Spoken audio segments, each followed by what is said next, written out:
If we have become as emotionally aroused over our ideas as we come over our dislikes, we would ascend to the plane of our ideal as easily as we now descend to the level of our hate. Love and hate have a magical transforming power, and we grow through their exercise into the likeness of what we contemplate. By intensity of hatred, we create in ourselves the character we imagine in our enemies. Qualities die for want of attention. So the unlovely states might best be rubbed out by imagining beauty for ashes and joy for mourning, rather than by direct attacks on the state from which we would be freed. Whatsoever things are lovely and of good report, think on these things, for we become that with which we are in rapport. There is nothing to change but our concept of self. As soon as we succeed in transforming self, our world will dissolve and reshape itself in harmony with that which our change affirms. I, by descent in consciousness, have brought about the imperfection that I see. In the divine economy, nothing is lost. We cannot lose anything save by descent in consciousness from the sphere where the thing has its natural life. And now, O Father, glorify thou me with thine own self, with the glory which I had with thee before the world was. As I ascend in consciousness, the power and the glory that was mine return to me, and I too will say, I have finished the work thou gavest me to do. The work is to return from my descent in consciousness, from the level wherein I believed that I was a son of man, to the sphere where I know that I am one with my Father, and my Father is God. I know beyond all doubt that there is nothing for man to do but to change his own concept of himself to assume greatness and sustain this assumption. If we walked as though we were already the ideal we serve, we will rise to the level of our assumption and find a world in harmony with our assumption. We will not have to lift a finger to make it so, for it is already so. It was always so. You and I have descended in consciousness to the level where we now find ourselves, and we see imperfection because we have descended. When we begin to ascend, while here in this three-dimensional world, we find that we move in an entirely different environment. We have entirely different circles of friends and an entirely different world while still living here. We know the great mystery of the statement, I am in the world, but not of it. Instead of changing things, I would suggest to all to identify themselves with the ideal they contemplate. What would the feeling be like were you of too pure eyes to behold iniquity, if you all things were pure, and you were without condemnation? Contemplate the ideal state and identify yourself with it, and you will ascend to the sphere where you as Christ have your natural life. You are still in that state where you were before the world was. The only thing that has fallen is your concept of self. You see the broken parts which really are not broken.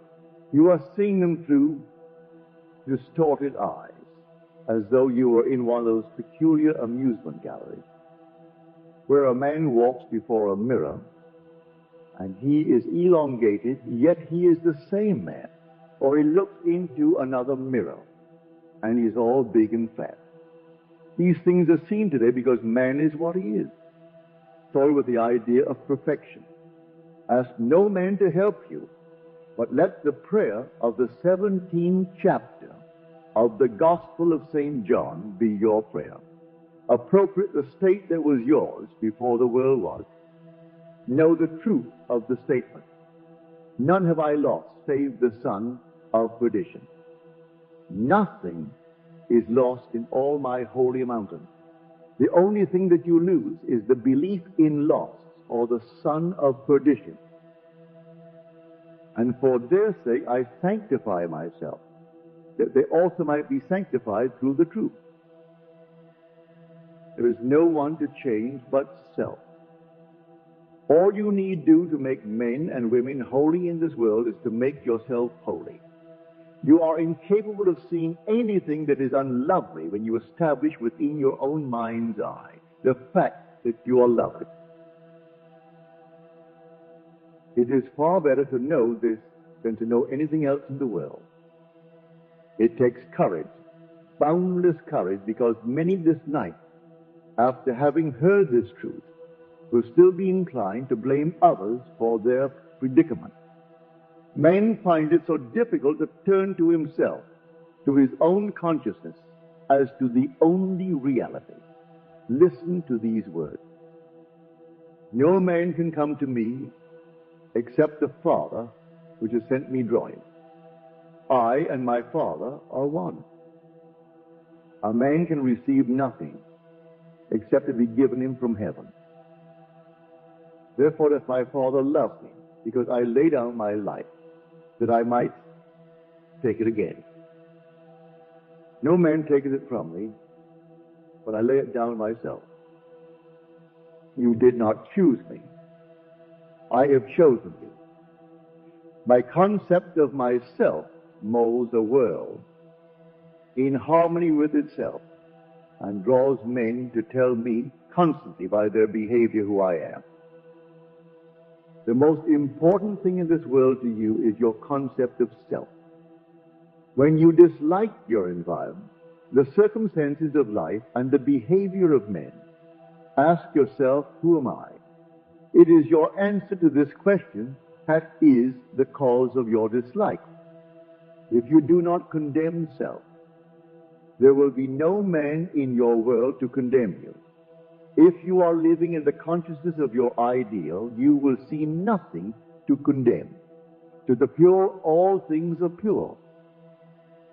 Now, I would like to spend a little time making as clear as I can what I personally do when I pray, what I do when I want to bring about changes in my world.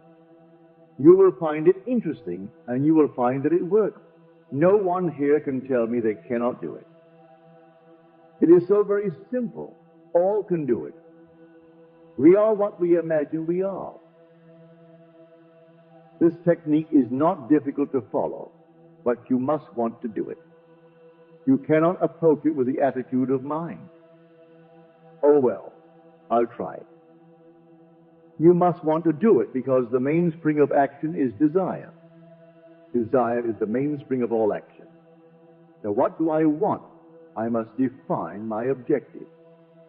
For example, suppose I wanted now to be elsewhere. This very moment, I really desire to be elsewhere. I need not go through the door. I need not sit down. I need do nothing but stand just where I am and with my eyes closed. Assume that I am actually standing where I desire to be. Then I remain in this state until it has the feeling of reality, where I now elsewhere. I could not see the world as I now see it from here. The world changes in its relationship to me as I change my position in space. So I stand right here, close my eyes, and imagine I'm seeing what I would see were I there. I remain in it long enough to feel it to be real.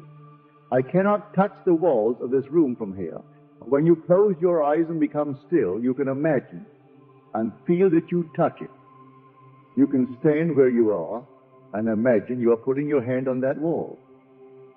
To prove you really are, put it there and slide it up and feel the wood.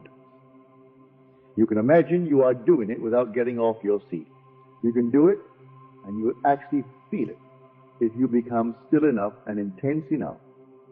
I stand where I am, and I allow the world that I want to see and to enter physically to come before me as though I were there now.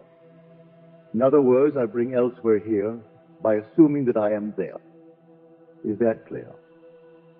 I let it come up. I do not make it come up. I simply imagine I am there and then let it happen. If I want a physical presence, I imagine he is standing here, and I touch him. All through the Bible, I find these suggestions. He placed his hands upon them. He touched them. If you want to comfort someone, what is the automatic feeling? To put your hand on them, you cannot resist it. You meet a friend and the hand goes out automatically. You either shake hands or put your hand on his shoulder. Suppose you are now to meet a friend that you have not seen for a year, and he is a friend of whom you are very fond. What would you do? You would embrace him, wouldn't you? Or you would put your hand upon him. In your imagination, bring him close enough to put your hand upon him and feeling to be solidly real.